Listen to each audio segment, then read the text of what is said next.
Good morning, Olympic fans, and welcome to a Saturday edition of the Big D podcast. Before I bring in today's special guest, please subscribe, like, share the Spunky Spectrum Sports YouTube page. We've got a lot of other content coming soon, so wait to share it for you. If you know me, you know I am a huge Olympic fan, and with the Olympics truly underway, we've got football, swimming, judo. The men's road race was this morning or this afternoon, Tokyo time. If you stayed up or got up early to see the end of that race. So one event I am looking forward to seeing next week is track and field. And here the breakdown track and field is Let'sRun.com rider Jonathan Gault. John, are you ready for the Tokyo? Yeah, I mean, there are a lot of doubts about whether we'd get here, but the Olympics have started, track and field. We're less than a week away now. So yeah, I'm excited, and I leave, on Tuesday to fly to Japan. Yeah, so how long's your flight going to be? I think it's about a 2-hour flight to Chicago, and then from Boston, where I'm based, and then it's another 12 or 12 and a half hours, I think, to Tokyo. And then there's going to be, I've heard it's up to about 5 hours getting through the quarantine and customs immigration stations in the airport. So I'm prepared for a very long travel day, but hopefully it'll be worth it. I heard it was at least 3 hours, but with all the media going there, I'm sure it's probably long. Yeah, That'll yeah. make So that'll make a security checkpoint seem easy. yeah, no, I think it's going to be a lot easier getting on the plane than it is getting out of the airport. Yeah, so before we talk about the athletes who are all competing, I think we should talk about the athletes who are not in Tokyo. And first, being American 100-meter champ Sha'Carri Richardson, when you heard the news of Richardson test marijuana test, what were your initial thoughts?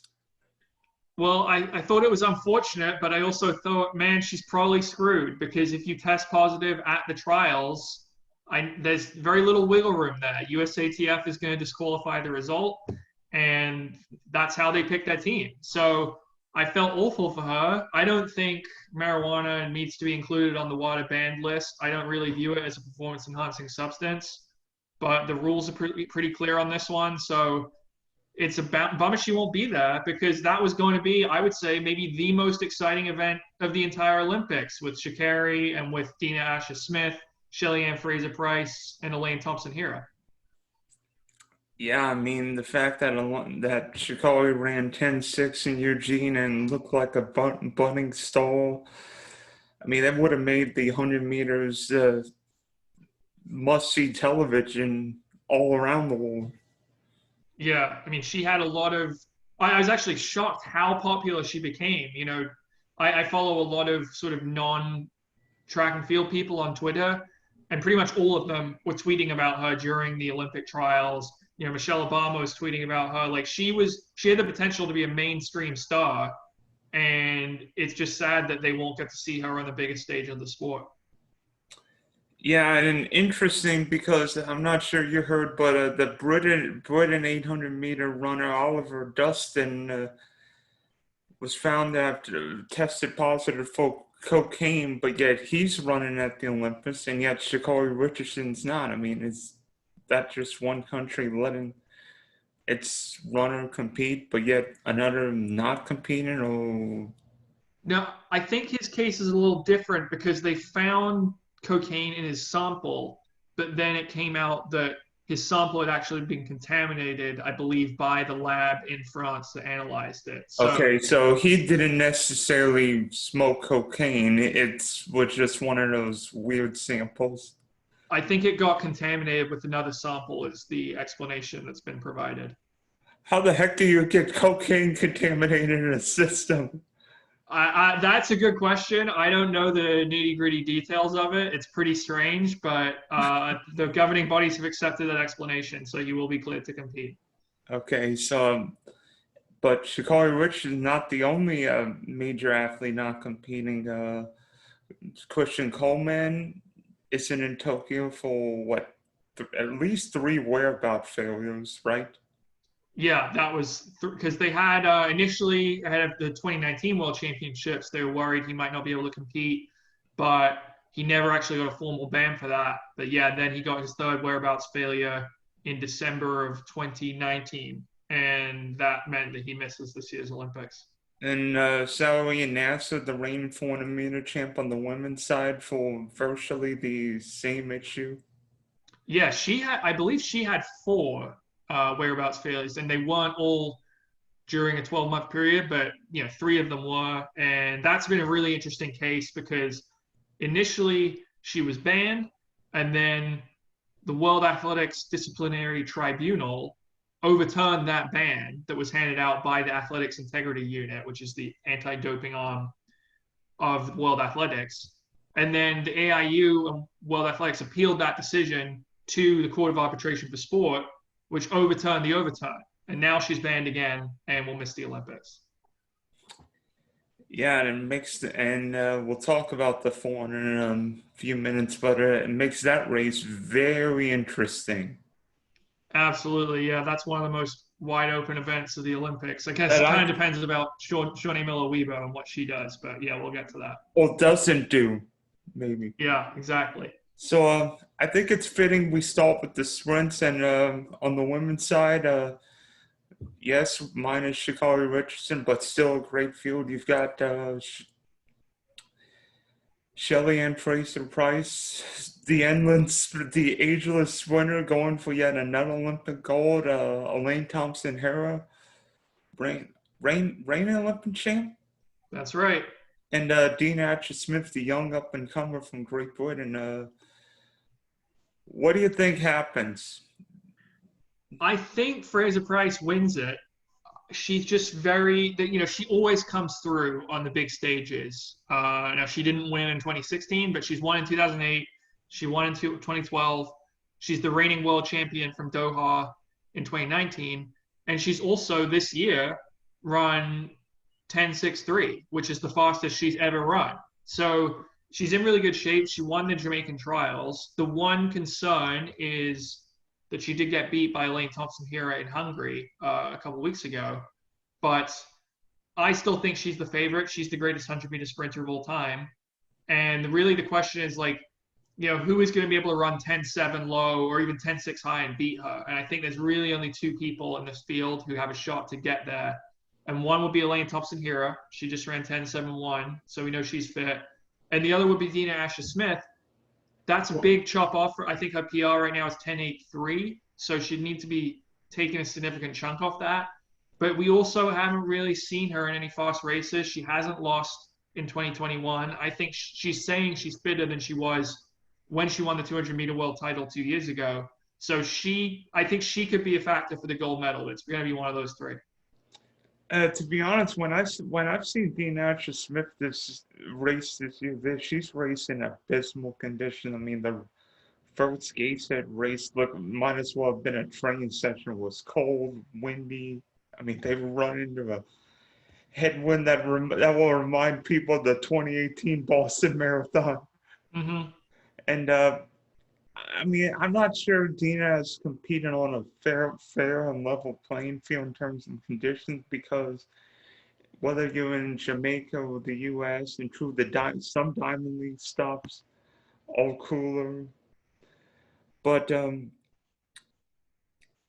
I want to see Dina Smith compete one round to see if she can compete against the Jamaicans. Otherwise, it could be Jamaica 1-2. Just question which one wins. Yeah, no, it should be a good one. I expect it to be fast. Yeah, especially with the hot human conditions. Sprinters love heat. Mm-hmm. And now on the men's side, for the first time in seemingly forever, Usain Bolt's not at the Olympics. So who's going to be the fastest man in the world this year? Is this the year Trayvon Bromell becomes Olympic champ? I think so. And it would be one of the greatest stories I've seen during my time covering the sport. I mean, this guy, he was second at the Olympic trials in 2016. He makes the Olympic final. And then the next 3 years, he barely raced at all. Just Achilles problems. He had a couple surgeries. They couldn't get him healthy. I think pretty much everyone had written him off, that he was never going to do anything. You miss almost 3 years in the sport. It's very, very hard to come back. But then in 2020, he starts running fast again, and he's been almost unbeatable this year. He did lose in Monaco to Ronnie Baker, and Ronnie Baker's been running really well as well. He was second at the U.S. trials. He's won a couple races in Europe since then. But Bromell, that race in Monaco, he kind of stumbled. He didn't have a great start, and I don't think that's not typical. Like, if he didn't stumble, I think he could absolutely have won that race. And otherwise, he's looked unbeatable. So Bromell is definitely my pick to win. Yeah, I would agree. I mean, the last time Bromell's race, he didn't really run. It stalled that well on Gateshead, but still ran in the 9.9. So if it's 9.7 or low 9.8, I think Bromell's has got to be the favorite. What do you think about Andre Graaf from Canada, Simbini from South Africa, and who's the Swiss guy who ran 9.8 the other day? Oh, Alex Wilson. I'm discounting the time by Alex Wilson. I just don't think it's legitimate that he ran a 9.84 in Atlanta, at some random meet, and he hasn't broken 10.3 in any of his other races this year. So I don't really lend that time any credence. I do think Simbine, he ran 9.84 in a legit meet. He's run well in championship finals before. He's never medaled, but I certainly think he can medal. De Grasse, I've honestly been a bit disappointed in this year. He always comes through at the championships. He's a very good runner through the rounds and in championship finals, but he hasn't really shown much over 100 meters this year. He medaled in 2019. He medaled in 2016. He medaled in 2015, but he's never run faster than 9.9. So he needs to really step up his game from where he's been at this year if he wants to keep up with the Americans and Simbine. Could De Grasse be focusing more on the 200 in a way, because we've seen him run ones and twos, but yet none of his race seems to have been, but yet his race seemed to have been like level 10, like 10 or something. I think he's definitely a better 200 runner at this point. And he's actually run pretty well in the 200. I wouldn't be surprised at all if he medaled there. But the 100, based on what he's shown this year, is going to be a challenge to medal. Yeah, especially with the Americans. How about Fred Curley in the 100? I mean, everyone thought he'd be going to the Olympics in the 400. How about the 100? Yeah, that was one of the big stories of that meet race of the trials, right? Fred Curley betting on himself and pulling it off. Unfortunately, I don't think he's going to medal. He didn't look very good when he came over and raced in Europe after the trials. And again, he got beat by 2 Americans at the U.S. trials, but he's run 9.86. That's not a fake time. You have to respect that. So I applaud him for making the team. Yeah, whether you make it in the 100 or 400, just make the Olympics would be a dream for anyone. Mm-hmm. So now we get to potentially the most anticipated event at the track and field at the Olympics, the women's 200. And this is potentially the deepest field I've ever seen for a race. You've got the Jamaicans, you've got Dina Smith, potentially Shaunae Miller-Uibo. You've got Daphne Skipper's 2-time world champ. You've got Toulouse, and you've got the ultimate wild card in the race, Gabby Thomas, who has come out of nowhere to run 21.6 this year. Who the heck wins this race? It's a great question, Dylan. I mean, it's crazy. You list off all those athletes. It's pretty phenomenal that all of them could be in the same race. And I guess we still got to see with Shaunae Miller-Uibo. She said that the 200 is what she's targeting, but again, list off our competitors in the 200, way harder to win that gold medal than it would be in the 4. And the double is pretty tough. So, I don't know. There are a lot of people I've talked to seem to think that even though she's saying she's going to run the 200, she'll probably do the 4. I think, I don't know, the favorite, I think you have to say it's Gabby Thomas, because 21.61, which is what she ran to win the U.S. trials, second fastest ever. And she ran 21.9 and 21.9 in the first and second rounds in Eugene as well. So I don't think that's a total fluke, but at the same time, she hasn't really done much before then to suggest that she's one of the fastest women in history. So I think you give her the respect because of that performance, but in terms of championship experience, Dina Asher-Smith, Miller-Uibo, Fraser-Price, Thompson-Herah, they're all way more experienced than Gabby. So I don't know. I think I would call Gabby Thomas the slight favorite, but I think it's a pretty open race. Yeah, I was just thinking if Miller-Uibo runs to 200, somebody big won't make the final. Yeah, it's that good. And then on the men's side, talk about a clash I'm waiting to see. Noah Lyles against the kid. Yeah, Ariane Knighton. That's going to be great. Kenny Bednarik in there as well. I mean, U.S. could go 1, 2, 3 in this event. I think DeGrasse, that's going to be tough. I kind of think DeGrasse gets on the podium instead of Knighton, just that experience wins out. But I don't know. I mean, could you imagine a 17-year-old in the Olympic 200 meter final? That would just be phenomenal. I think Lyles has to be the guy to beat, but I'm going to be watching Knighton closely because that guy, yeah, is electrifying. How about a 17-year-old being an Olympic champ, being all the pros? I mean, well, he's a pro himself. You got to remember, Yeah. But you run 1984 in the 200, you're in the conversation for gold. And then we double in distance from the 2 to the 4. And now on the men's side, I think it's a pretty stacked field. I mean, you've got Michael Norman, you've got defending Olympic champ Wayne Van Niekerk, thankfully back from talk about injuries. I mean, that guy's it's a walk-in injury seemingly. You've got James, and then of course Stephen Gardner from from Bahamas, right? Yep. What do you think happens in that race? Because I literally cannot predict that race. It's a weird one because normally at this year you would think we'd have 1 or 2 guys under 44 seconds, and we've only got one, and it's Randolph Ross, the NCAA champion, but he barely made the U.S. team. And granted, that was a tough week for him because he had the NCAA championships where he had to run the 400 and then the relay. Then a week later, he has to run 3 rounds of the 400 at USA's. He was probably pretty tired at the end of that. But otherwise, no one's really run any times that blow people away. I've got Stephen Gardner as the favorite here, slightly ahead of Michael Norman. But again, I think those two could win. Van Niekerk, I mean, he's barely raced. I think there are still questions about how healthy he is, but we know his talent. You've got Anthony Zambrano of Colombia, the silver medalist from 2019. He's going to be in the mix. So I think it's very interesting, but I'd go with Gardner just because I don't think he's lost since, he hasn't lost for a few years in the 400 apart from that DNF he had earlier this year. And he is the reigning champ, 43-48. I mean, he's a good championship performer. Yeah, and what also will hurt Wade Van Niekerk is not just running 1 round, but 3. Yeah. Because 3 rounds will tax. I don't care if you're 100% or not quite 100%. I mean, look what happened with Norman and Doha.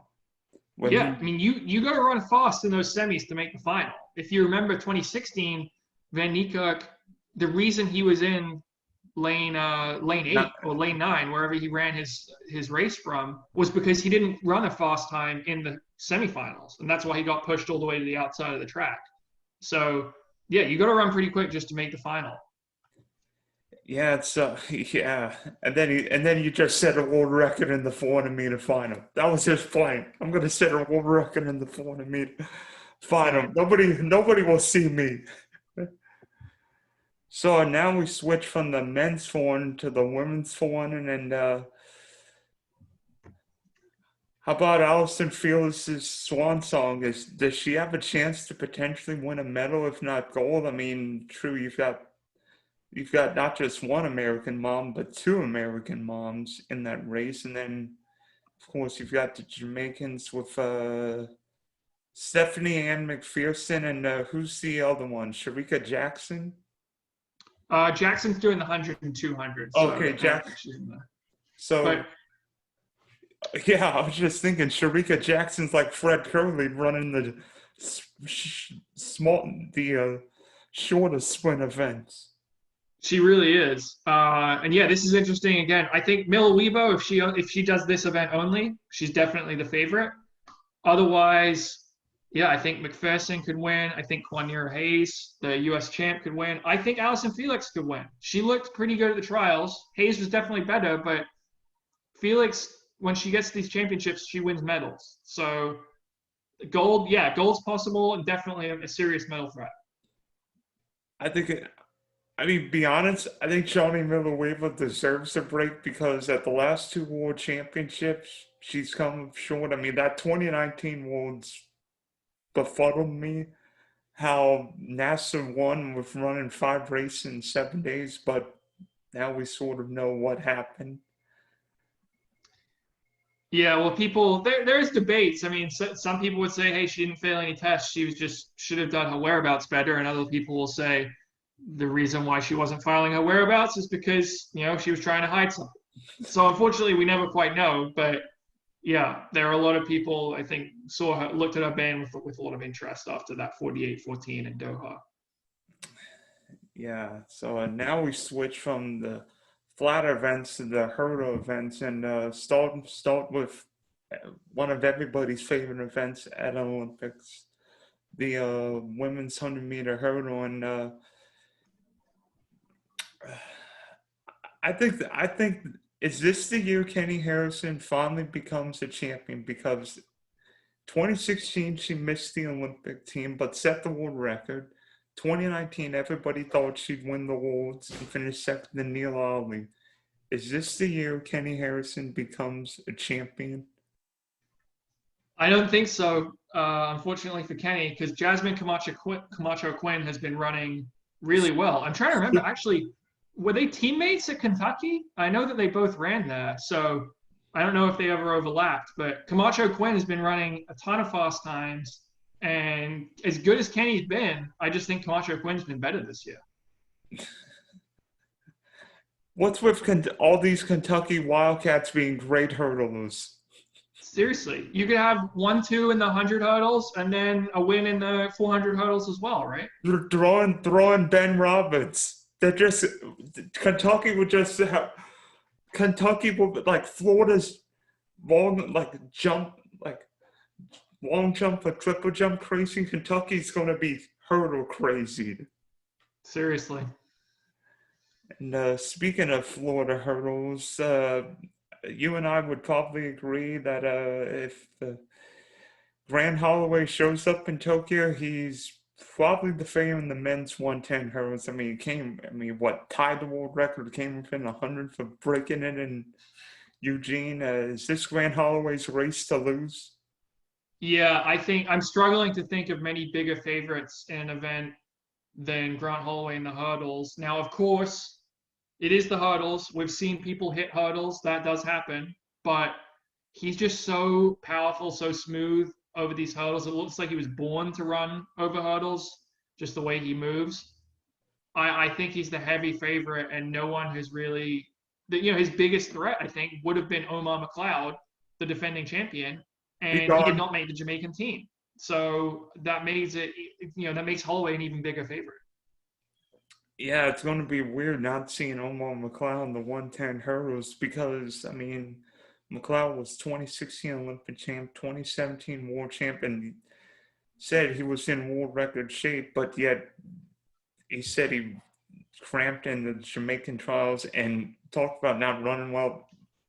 McLeod did not run well in Gateshead, although nobody did that day. Yeah, it's not an amazing track when the weather's off, but it's a shame he won't be there. Yeah, would just make the 110 hurdle race even better, but there are a few athletes not being there. Speaking of a few athletes not being there in the men's 800, what the heck happened with Donovan Brazier? That was the biggest shock of Eugene to me. Yeah, it was, but I think the more I've heard since that race, it's just clear he was not anything close to healthy. He's been walking around in a boot since then, hasn't been racing. He tried to downplay it. I totally respect Brazier. gutting it out trying to make an Olympic team, but it was just obvious in what I've heard from people after that race that he was not healthy, and that's the fact that he was even in contention is pretty impressive. So yeah, that's unfortunate though. But that's the way that the Olympic trials works, right? You got to perform on that day. You got to be ready to do it on that day, and if you're not, you won't be at the games. Yeah, and it's a pity because I think Voyager would have been a definite threat for the gold. Fortunately, he's missed the last two Olympic teams, but hopefully he'll make the Paris team in a few years. So, in the men's 800,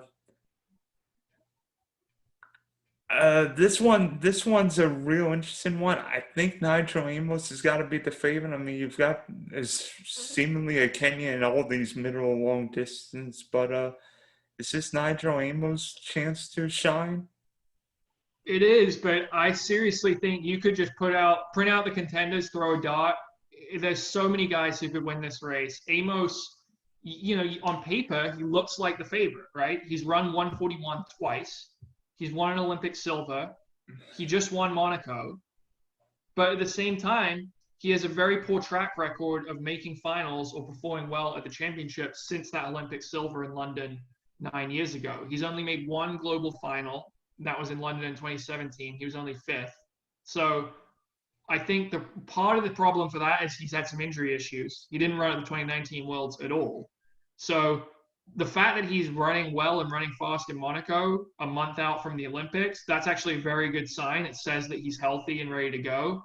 But it's still, he's one of those guys, I just kind of have to see it to believe it. So I guess we'll look how he looks through the rounds. But if he makes the final, he's going to be the favorite.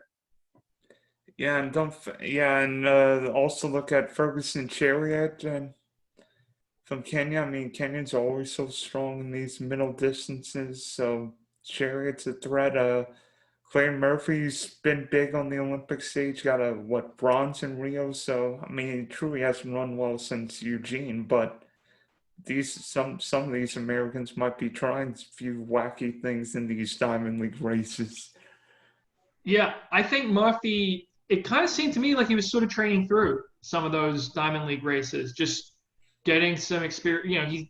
He has plenty of experience racing, but racing some of the top guys, kind of simulating what the rounds will be like in Tokyo. So I think Murphy will be better than he has been on the circuit. If he runs like he did at the U.S. trials, he could win the whole thing. But we've only seen that kind of race from Murphy once this year. So he needs to be able to replicate it in Tokyo. But he medaled in 2016 in Rio, so I'm not counting him out. Should we not count out Bryce Hoppel in the 800? I mean, true, he hasn't run quite like he did 2 years ago, but Hoppel's there, was great finisher, great tap. Can finish if it's a kick as a fair. Bryce Hoppel's probably got the best kick in the field, or one of the best kicks. Yeah, Hoppel's tough because I love how he races. He's very competitive. He's really fun to watch. But yeah, he hasn't been quite as good this year as the last couple of years. And I don't know, it's just such a tough field. Like we saw in 2019 after USA's, he didn't run that well at the Pan Am Games. And I kind of wrote him off at the World Championships. And then he comes to Doha at the end of a very long season and finishes fourth. So I guess that could happen again in Tokyo, but there are so many other guys that are running well right now. It's kind of hard to have much faith that he'll medal. Yeah, so now on the women's 800 meter, one athlete we both are excited to see at the Olympics is, I think, Mo. I mean, running 156 in Eugene. Be honest, I don't care about a thing Mo's like being fatigued from college. In fact, I think those college races actually help her because she's competing while a lot of these women have not really competed on big stages. I know you can never. The women's 800 always seems to throw surprises. I mean, the last World Championship was a big shocker when R.J. Wilson and Raven Rogers didn't win. But is the thing, Mo, the favorite in the women's 800? I mean, you can't count out Natalia Gould or Rosemary Almanza from Cuba, but is the thing Mo the favorite in the women's 800? Oh, no doubt she's the favorite. I mean, her performance at the trials, she dominated that field, and I would say the U.S. team is the hardest of any of the national teams to make in that event, and she made it look easy. So I think she's the favorite, but she's 19. She's never run at one of these before. You never quite know what to expect. I think Gemma Reekie and Keely Hodgkinson, the Brits, they're going to be in the mix. Raven Rogers, for sure. She's got a great kick. Even Melissa Bishop-Nuriagu of Canada has been quietly running pretty well. But yeah, it's got to be a thing Mo is the favorite, because I think it's possible she reaches an even like it's maybe we haven't even seen the best of her. She runs 156.0 at the trials, but I wouldn't be shocked if she runs 155. I just think her talent, she's got talent pouring out of her. So she's the favorite. And the scary thing is, if somebody runs the fast 400, well, guess what? I think Mo had 49 in the 400. Good luck beating her then. Seriously, she would be. I mean, she could medal in the Olympic 400. She probably would have won the U.S. championships if she ran that event at USA's. That's how good she is. I've heard some people saying, should I think Mo be on the 4x4 at the end of the meet? I don't think that will happen, but we'll see. It's tough. I mean, U.S. has so many options in that event, right? Because you can go with Thing Mo, you got Sydney McLaughlin, Dalilah Muhammad, you've got Allison Felix and Cornelia Hayes. I mean, that's 5 women right there. One of those women, at least, will not be on the team. I'm glad you mentioned Sydney McLaughlin and Dalilah Muhammad, because how about my favorite event at the Olympics, the 400-meter hurdles? So, I mean, Sydney McLaughlin broke Muhammad's world record. It's seemingly U.S. championships, world championships, and now U.S. championships. There have been 3 world records set in the women's 400-meter hurdles. I wouldn't be surprised if we see a 4th in Tokyo, right? Me too. Me too. They're that good. I'm just saying, it's not a question of if an American will win. It's maybe, I've heard a lot of people say, could America sweep? And I don't think so, because of Demka Bowl. I mean, talk about stalls in the making. Demka Bowl is so fast. Yeah, she's young. I think she's younger than McLaughlin, right? So I think she'll get the bronze. And then, yeah, you're right. It's between Muhammad and McLaughlin for the gold. I think Muhammad will be closer than she was at the trials. She could even win. I think she's probably the greatest 400 hurdler of all time at this point. But McLaughlin, I mean, 51.9 is just so fast. And I think she might go even faster in Tokyo. So I think McLaughlin, she'd be my pick, but it's going to be a great race. Yeah, Muhammad had not really raced this year, so the fact she ran a good first 250, 300 tells me she's coming along, and if her training's going well, I think Muhammad's got every chance to defend her title. Yeah.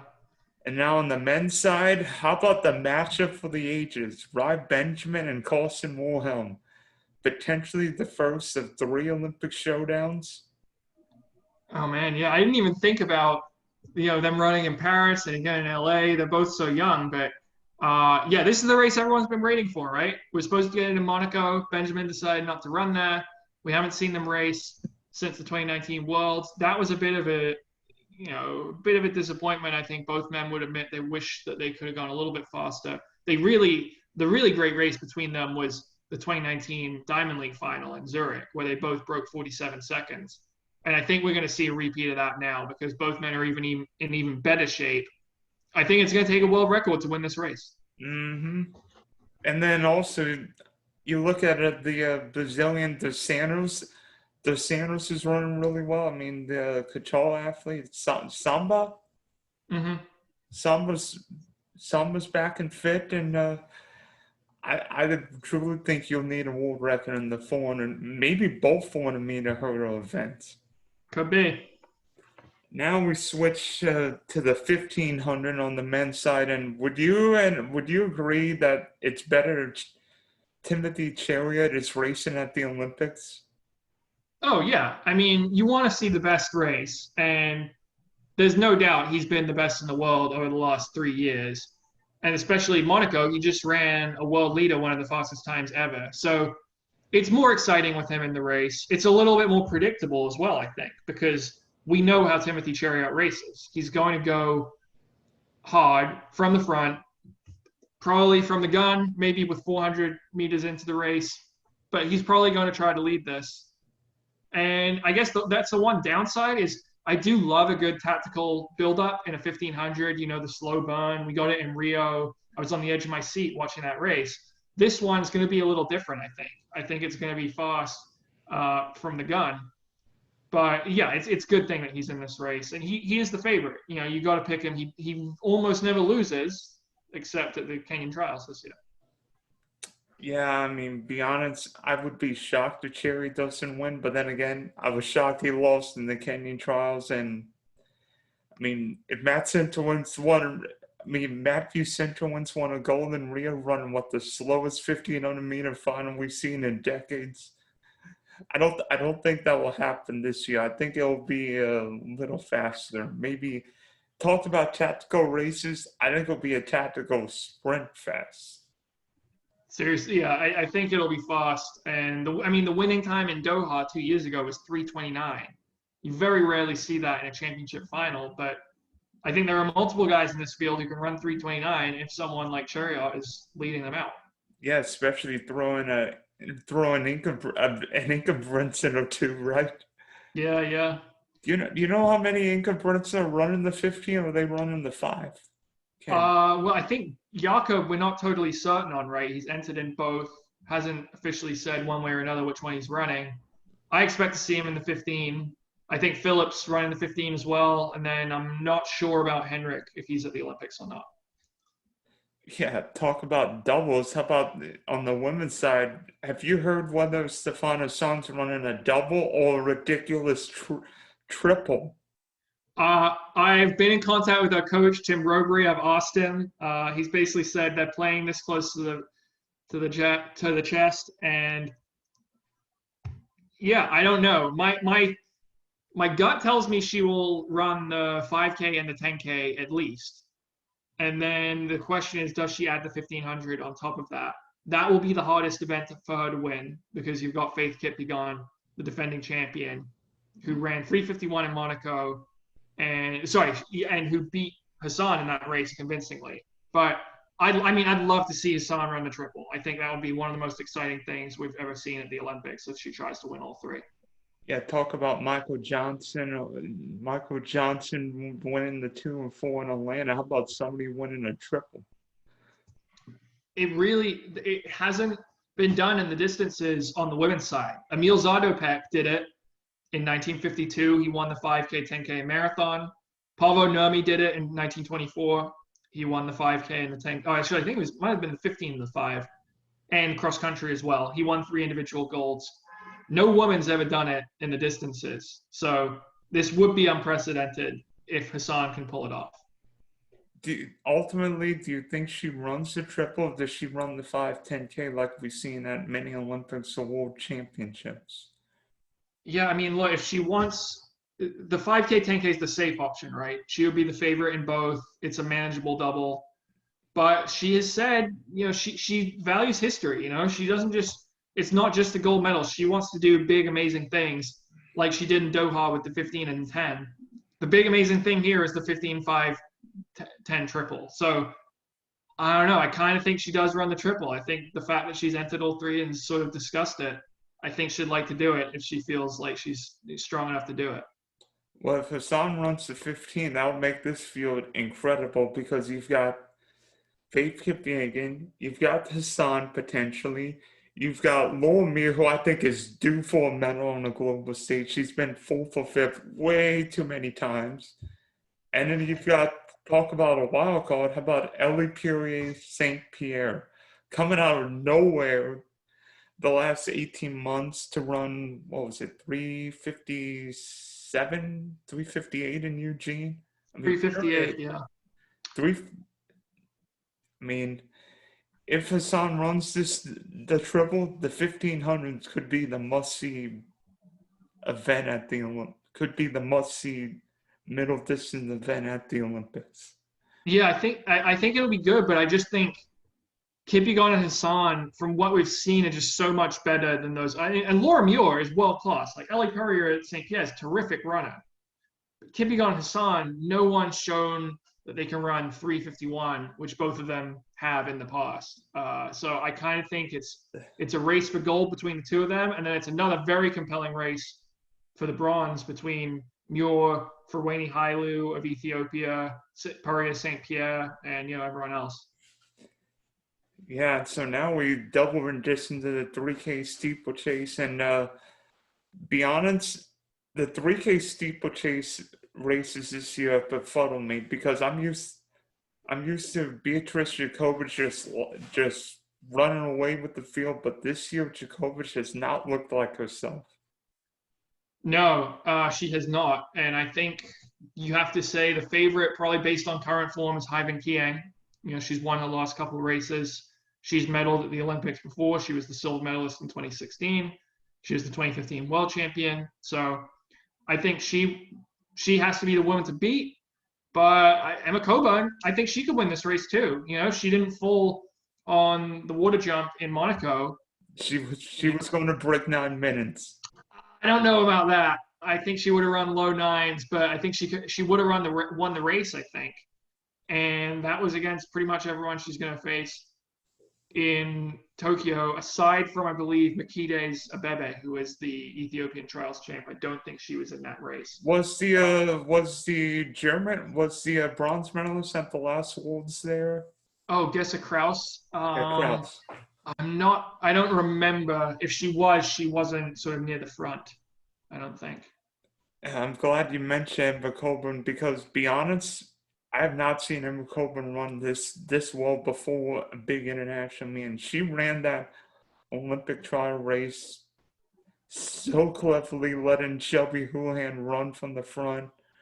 And the race, to be honest, I don't care if Emma fell at the last water jump. I think she's coming into the Olympics in better shape than she did in London, better shape than she did in Doha. I don't think Emma Coburn will fade in the heat.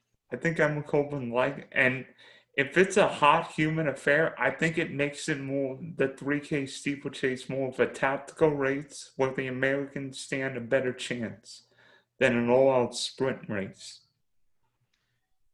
Yeah, I don't know. I mean, Cohen's run 9:02, so her PR is not really that far off what the top women have run. I guess aside from Chepkoech, who we don't think is in that kind of shape. But steeples, I don't think steeples usually go that tactical. Just the runners like to have a clear run up to the barrier. You don't like bunching up because that increases the chances of a fall. True. So I still think even if it's hot, it's probably still going to be pretty quick. I mean, the 2017 Worlds turned into a sort of tactical affair because they all wrecked or went the wrong way on the water jump. Yeah, well, that was Chepkoech's mistake, but Coburn still ran her personal best in that. So for her, it wasn't a tactical race. Yeah, it was Emma Colburn's race. It wasn't the Americans' fault that everybody crashed or went the wrong way. So now we head to the 5K on the men's side, and be honest, I think the 5K on both sides could be interesting. I mean, we both saw Mohamed Katir of Spain win that race in Monaco or London last week and a half ago, and he looked really good in that race. But Jessica Cheptegei, how do you pronounce his name? Cheptegei is always a threat. Gannett Whale from Ethiopia is a threat. What do you see happening in the men's 5K? Well, I think one guy you didn't mention who's worth. Collimo? Collimo's a medal threat for sure. He looked good at the Olympic trials. I think he's pretty confident. He's a guy who sort of feeds on confidence. So he looked good. I mean, Ingebrigtsen could win this if he runs it. Which one? All of them could run it. Well, I think Jakob's the only one who could win it. And then, Katia has been running great. Cheptegei, he didn't look great in Florence, but he is the world record holder. And then the guy I think is the favorite is Jacob Cablimo of Uganda, who the World Half Marathon champion from last year, looked really impressive. Pretty much every race he ran in 2020. He hasn't raced a ton in 2021, but he's run 12:54 and 26:33, and I think he can close pretty well. So I kind of view Cablimo as the favorite. Could Collimo be a bigger threat in the 10K though? Because I think of Collimo more as a 10K runner than 5K runner, but more or I less. think, yeah, I think you're right that he's more of a 10K guy. Remember, yeah, he did win the World Half last year, and he's run really well in the 10K before. I think it's interesting though. If he goes out and dominates the 10K, I'm probably going to be picking him in the 5K as well. If he gets beat in the 10K, which might, yeah, like you said, is probably a stronger event, then maybe it's someone else's turn. Maybe it's Katia. Maybe it's getting at Wally. Yeah, so now on the women's side, talk about what Stefan Hassan does. If she runs the 15-5-10, I actually think this will be her toughest event because you've got Helen Obiri potentially in the mix in the 5K. And also, you've got Gadef Sege of Ethiopia. Yes, I think Sagai is the bigger threat than Obiri. Obiri is the two-time defending world champ. She is a legend for sure, but I don't think she's shown the ability quite to get the level of Hassan, especially when it comes to kicking in the 1500. Her personal best is not close to 353 or 351, which is what Sagai and Hassan have run. So I view Hassan as the favorite if she runs it. Then Sagai after that, and then probably Obiri is I would guess bronze for Obiri. Yeah, could maybe fatigue affect Hassan in some of these races because you could have 2 5Ks, 3 1500s, and a 10K. That would be potentially 24,500 meters. Yeah, 24,500 meters. I'm good at math. Yeah, I would say fatigue certainly could be a factor towards the end. The good thing for her is the 5,000 is the first final of the 3 finals she would run. It is on the same day as the 1500 prelims, which are about 12 hours earlier in the morning. But I think she'd be relatively fresh for this one. The 10K final, which will be her last one, and the day after the 15, at that point, she might be totally exhausted before she even runs a lap. Yeah, that might, you run 14,500 meters and then run a 10K on top of that. I'd be feeling a little weary in the legs. Yeah. Unless I'm Stefan Hassan. So more or less, maybe these the 5K and the 10K could like counterbalance each other. Like, be honest, I think Collimo's the threat in the 10K, but there's probably an Ethiopian or two in both races. Barega, is that? Yeah, that's right. He's in the 10K. I think, and he ran really well at the Ethiopian trials. Ran very fast, 26:49, I think, and closed in about 52 high for his last lap. So I think he's definitely a threat. But you've got Cablimo, you've got Joshua Cheptegei. He's better in the 10K as well. Unfortunately, Jeffrey Kamworo just announced he's scratched, but still plenty of talent in that race. Yeah, and plenty of talent on the women's side. Many of the 5K runners will do the 5-10K double. It's weird that the 10K is after both 5K heats because the 19 Worlds, it was the same with the 5Ks before the 10K because then few athletes could do the 5-10K double. Yeah, I don't really like it that way. I like having the 10K first because you get a final right away. Normally it's the first day of the competition. You either get men or women's 10K final. Rio, I remember my very first session, I was covering it. You got a world record in the women's 10K. That was awesome. It was a great way to kick off the games. So yeah, I kind of think they should always do the 10Ks first. And plus, you probably, I don't know if you remember the 2012 Olympics. The fact that Mo Farah won that 10K at home in London just started off track and field so well. You knew it would be great after that. Exactly. So, if you were to just see, if you were just wanted to see one event at the track and field event at the Olympics, what would it be? It could be on the Oh track man, or a field event. that is a great question. I think I have to say men's 400 hurdles because we really don't see those guys race that often, and they're such all-time talents. I need to see how that one unfolds. So that'd probably be my pick, but it's really tough because every Olympic final is special. I'm gonna cheat. I'm gonna pick both 400-meter hurdle events because I think we'll see world records in both. Yeah, I think that's a pretty reasonable prediction. Yeah, can't wait to see the Olympics. So thanks for hopping on, John. Wish you safe travel in Tokyo. And, bring you a laptop, iPad, and plenty of water bottles. It's gonna be Oh hot. yeah, yeah. I'll hopefully I'll be able to manage, but the Olympics, it's hard not to get excited to go out there. So yeah, thanks for having me on, Dylan. Appreciated it. Thank you.